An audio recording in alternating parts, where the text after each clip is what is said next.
क्योंकि मोदी जी ने ऐलान किया कि इस दिन को मनाया जाए बच्चों के बीच में। जिस प्रकार से हम सुबह स्कूल में गए थे, तो जब उनसे पूछा गया तो उनको जानकारी नहीं थी। जानकारी में उनकी गलती नहीं थी, गलती हमारी थी। हम इस चीज के बारे में पढ़ते हैं लेकिन बताते नहीं आगे बच्चों को, क्योंकि धार्मिक चीजें आने की वजह से, जैसे अभी सोनू जी ने बताया, सर पे होना चाहिए रुमाल, तो कई चीजें इतनी कॉम्प्लिकेटेड हो जाती हैं कि फिर उन चीजों को रखने में जरा मुश्किल सी लगने लगती है। लेकिन ऐसा ऐलान मोदी जी ने किया तो सारे कार्यकर्ता और उसको जोड़ने के लिए हम सब यहाँ एकत्रित हो गए।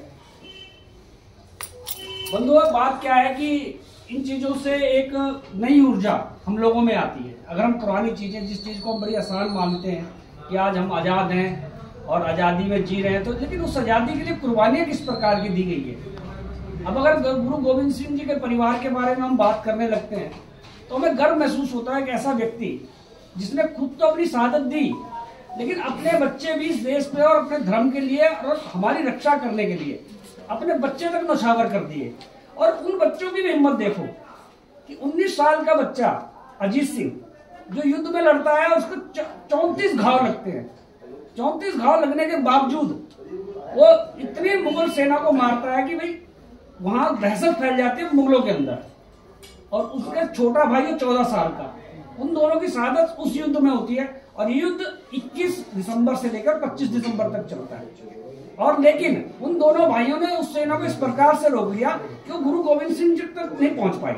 उनका ध्येय था कि हम गुरु गोविंद सिंह जी को गिरफ्तार करके उनकी जो भी शहादत देते उनकी, लेकिन उन दोनों भाइयों की वजह से वो उन तक नहीं पहुंच पाए।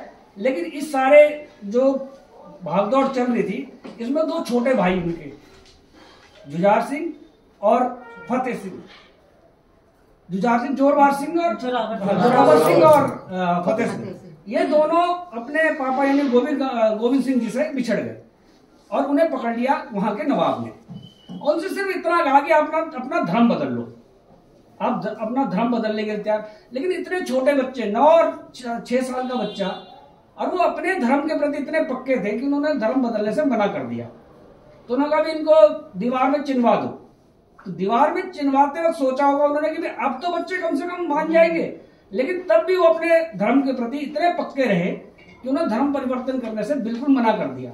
ये चीजें अगर हम अपने बच्चों को बताएं, आज छोटी छोटी बात के लिए बच्चे अब विदेशों में जा रहे हैं,